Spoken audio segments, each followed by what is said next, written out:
शुक्लांबरधरं विष्णुं शशिवर्णं चतुर्भुजं प्रसन्नवदनं ध्यायेत् सर्वविघ्नोपशान्तये ज्ञानतिमिरान्धस्य ज्ञानाञ्जनशलाकया चक्षुरुन्मीलितं येन तस्मै श्रीगुरवे नमः। गुरुर्ब्रह्मा गुरुर्विष्णुर्गुरुर्देवो महेश्वरः गुरुः साक्षात् परं ब्रह्म तस्मै श्रीगुरवे नमः। तो अभी हम कहाँ तक? प्रमाकरणम प्रमाणम यहाँ तक आए हैं। तो प्रमा, चार तरह की प्रमा है, उसके कारण भी करण या मतलब असाधारण कारण चार तरह की है। तो वहां पर करण शब्द का प्रयोग हुआ है। करण और कारण इन दोनों के बीच में फर्क है। करण एंड कारण, दिस बोथ आर डिफरेंट। तो इसीलिए यहाँ पर बोलते हैं कि करण क्या होता है। असाधारणम कारणम करणम, असाधारणम कारणम करणम।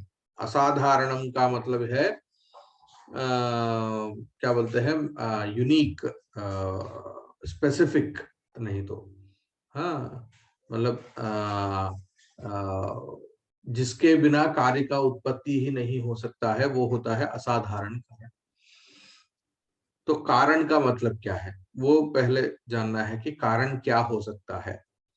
तो उसका लक्षण बता रहे हैं। कार्य नियत पूर्ववृत्ति कारणम, कार्य नियत पूर्ववृत्ति कारणम, कार्य नियतत्वे सति कार्य पूर्ववृत्तित्वम कारणस्य लक्षणम, कार्य नियतत्वे सति कार्य पूर्ववृत्तित्वम कारणस्य लक्षणम। ये पहले कभी हुआ क्या? इसके विषय में थोड़ा चर्चा हुई क्या हमारे पास? क्लासेस में नहीं कहीं पे?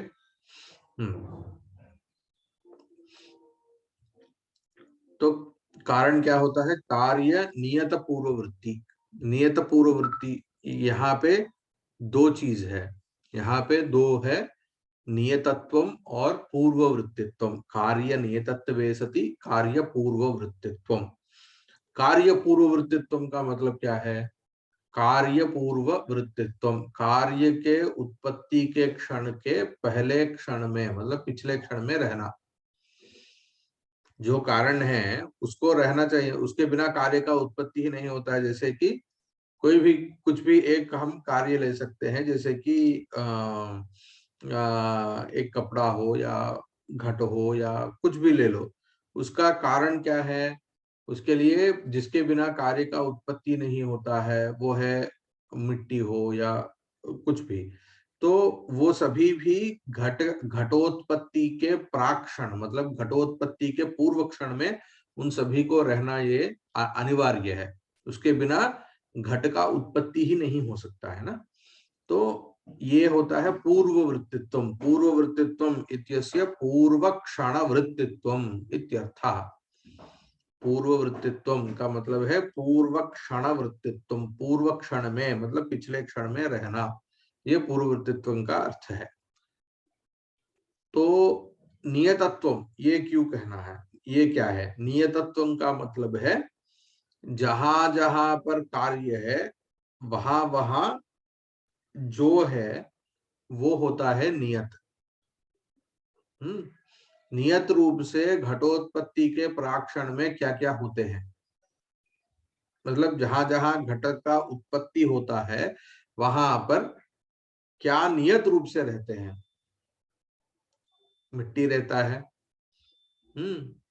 दंड चक्र कुलाल इत्यादि जो है वो नियत रूप से उनका उपस्थिति अनिवार्य है, क्योंकि उनमें से कोई एक भी नहीं है तो आपको घट का उत्पत्ति ही नहीं होता है। ठीक है, तो ये नियतत्व कहते हैं। तो ये इसी नियतत्व को हम व्यापकत्व, इस शब्द से भी हम लोग कहते हैं व्यापकत्व। ठीक है, नियतत्वम और व्यापकत्वम ये दोनों एक ही है। तो जहां पर भी आपको नियतत्वम या व्यापकत्वम आता है, जैसे कि हम दृष्टांत लेते हैं धुआं और आग का। जहां जहां पर धुआं है वहां पर आग है। उल्टा हो सकता है क्या? विपरीत रूप से हो सकता है क्या?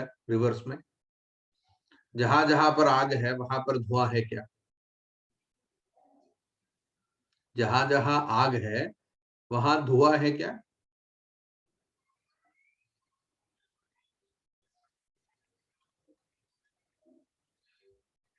जहां जहां धुआं है वहां आग है। यस।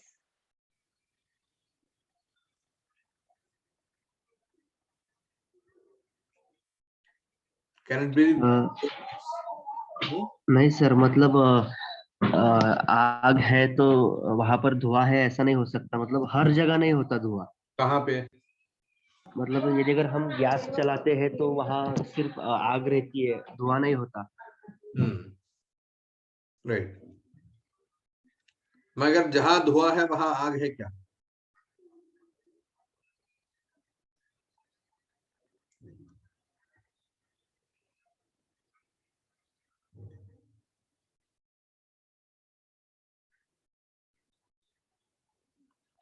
जहां जहां धुआं है वहां आग है क्या?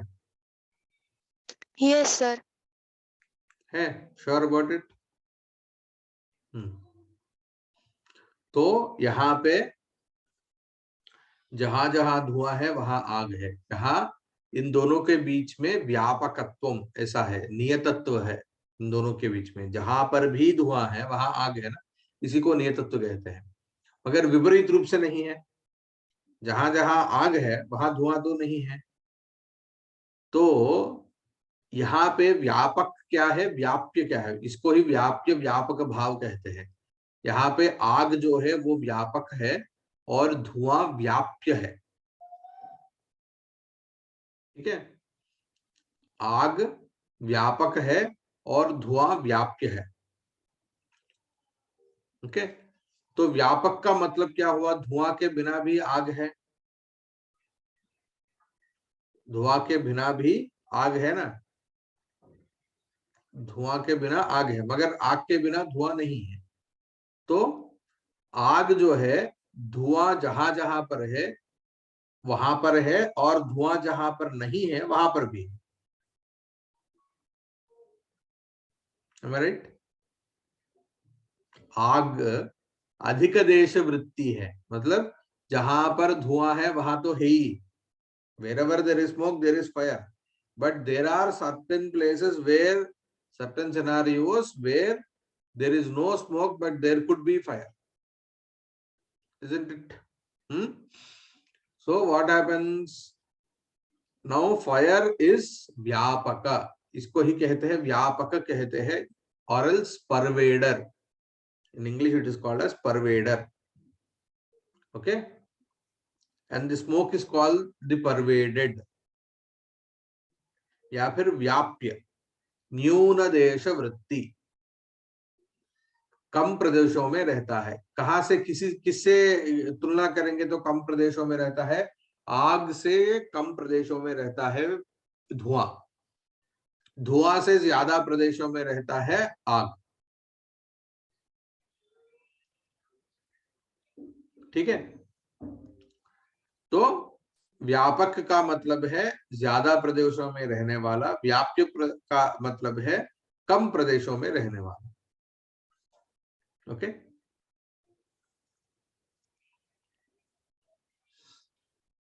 तो कार्य नियत पूर्व, तो अभी यहां पर लेते हैं तो कार्य जो है, कार्य का मतलब जो आउटपुट जो है ना, वो कम प्रदेशों में रहता है। कहा किससे? कारण से कंपेयर करेंगे तो, है ना। जहां पर घट नहीं है वहां पर भी मिट्टी है कि नहीं? मगर मिट्टी के बिना घट हो सकता है क्या? नहीं। नहीं तो सर। क्या हुआ? घट जो है मिट्टी से कम प्रदेशों में है, मिट्टी जो है घट से ज्यादा प्रदेशों में है। तो कारण जो कुछ भी होता है वो कार्य से ज्यादा प्रदेशों में रहता है, व्यापक होता है। ये नियम है, इसी को नियतत्व कहते हैं। ठीक है, ओके। तो ये नियतत्व है, और पूर्ववृत्ति भी होना चाहिए कारण। ओके,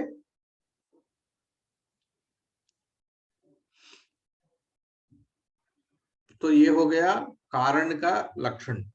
तो ऐसे कारण बहुत सारे हो सकते हैं, जैसे कि इसमें से कारण दो तरह के होते हैं, साधारण कारण और असाधारण कारण। तो साधारण कारण क्या हो सकते हैं?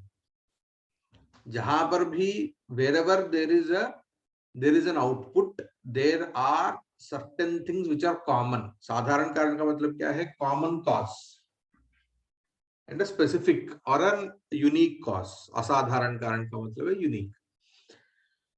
तो देखिए, कोई भी एक वस्तु उत्पन्न होता है तो वो किसी एक समय में उत्पन्न होता है, किसी एक प्रदेश में उत्पन्न होता है, किसी एक दिशा में उत्पन्न होता है. Do you agree with this? है कि नहीं? Doubtful.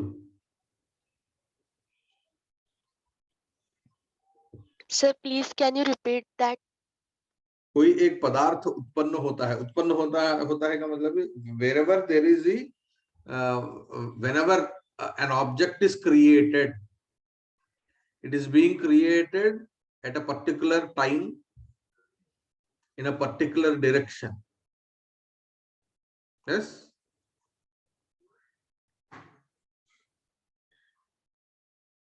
Sir, I'm not sure about direction, but I'm sure about time. It's Okay. created in a particular. Why not about direction? Is there any object which does not has any relation to direction?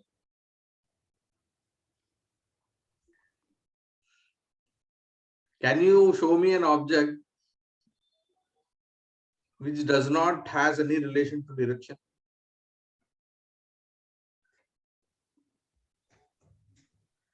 If there is an object, there is direction.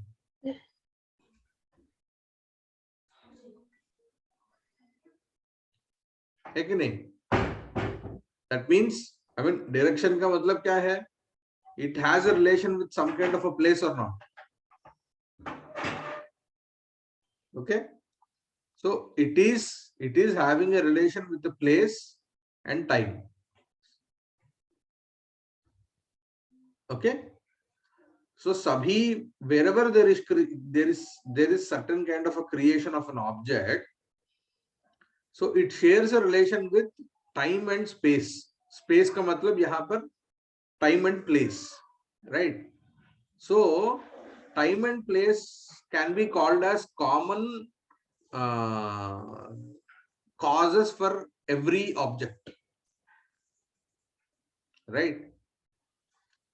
So it is very simple. You see, nowadays whatever object, कोई भी एक product आता है, so you have a manufacturing date, and to be more precise, nowadays they are even printing time, right?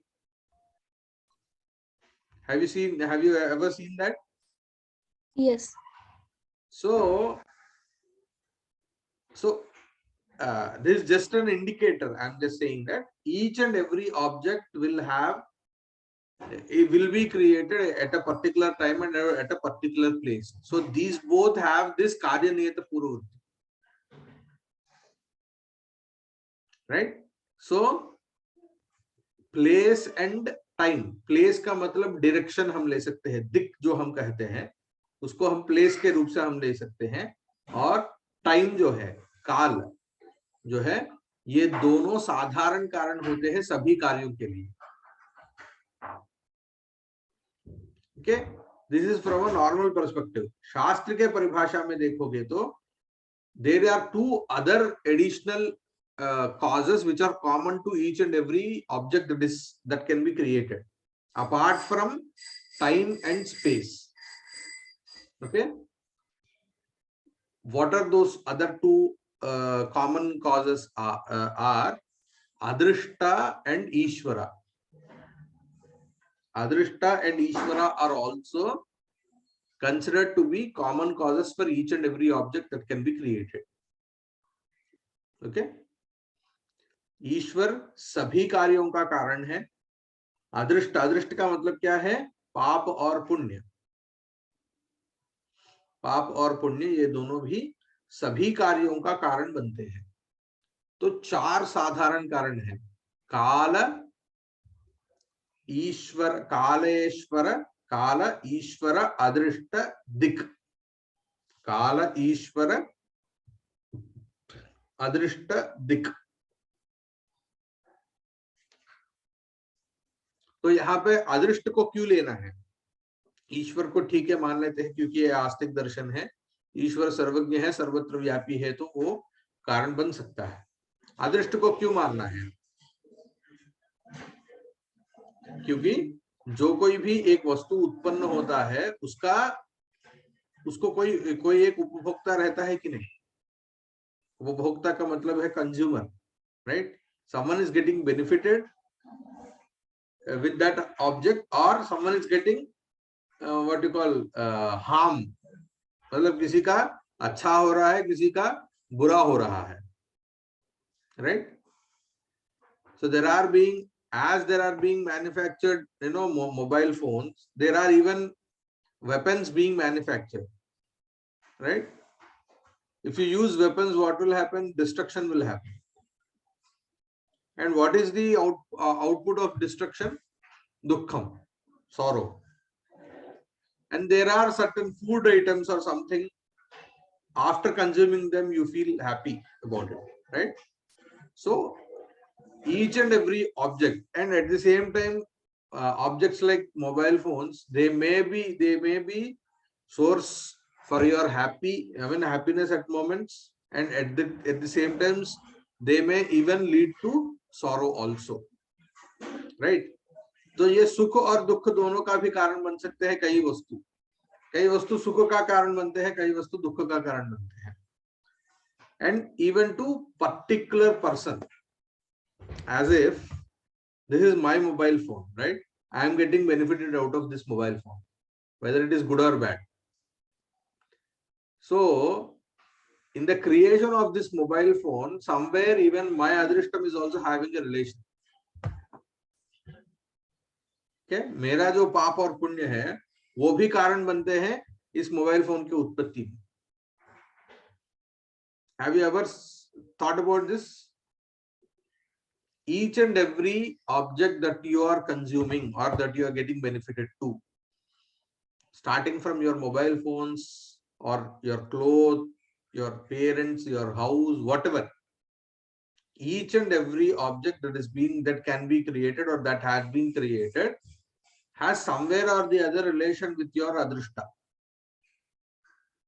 because you are the unique person who is getting benefited out of it. Okay तो सभी कार्यों के उत्पत्ति के पीछे आपका अदृष्ट भी रहता है। तो इसी को शास्त्र में कहते हैं यत् कार्यम यद अदृष्टाधीनम तत् तदुपभोगम साक्षात परंपरया वा जनयत्येव। यत् कार्यम, जो कोई भी कार्य होता है, मतलब ऑब्जेक्ट हो या व्हाटएवर सब्जेक्ट टू क्रिएशन, यद अदृष्टाधीनम, जिस पुरुष का अदृष्ट मतलब पाप और पुण्य का अधीन है, मतलब जिस पाप और पुण्य के कारण से उत्पन्न होता है, वो वस्तु जो है उस आदमी का, मतलब उस जीव का सुख या दुख का उत्पन्न करता ही है, वो साक्षात रूप में हो या परंपरा रूप में हो। At times it could be direct or indirect way. Each and every object in this creation has a relation with particular each and every person, depending upon whatever the output of using that particular object is concerned. ठीक है? तो at the end of the day, ये 2-3 बार भी कह चुका हूं ना, what is at the end of the day that you are experiencing in your life is sukham or dukkham, right? So what is the means of this sukham and dukkham is papam and punyam. अदृष्ट जो है वही कारण होता है, ठीक है? तो सभी कार्यों का साधारण कारण अदृष्ट भी होता है। तो काल, ईश्वर, अदृष्ट और दिक्, ये चारों साधारण कारण बनते हैं। तो असाधारण कारण क्या है? तो ये तो बन गए साधारण कारण। असाधारण कारण वो होते हैं जिसके बिना कार्य का विशेष रूप से उत्पत्ति ही नहीं हो सकता है। वो क्या है? जैसे कि घट को ले लिया हमने, तो वहां पे साधारण कारण ये 4 है, कालेश्वर, अदृष्ट, दिक् हो सकते हैं, मगर मिट्टी के बिना क्या आप सिर्फ अदृष्ट और काल से आप घट की उत्पत्ति कर सकते हो क्या? नहीं होता है। तो वहां पे आपको जो चीज आपको रॉ मटेरियल जो आपको चाहिए वो बनते हैं असाधारण कारण। ओके, जो रॉ मटेरियल होते हैं जैसे कि मिट्टी, कुलाल वगैरह होते हैं, वो सभी भी वहां पे असाधारण कारण बनते हैं। So this is the bifurcation of साधारण कारण एंड असाधारण कारण। ओके, तो बस आज यहाँ पर रुकते हैं।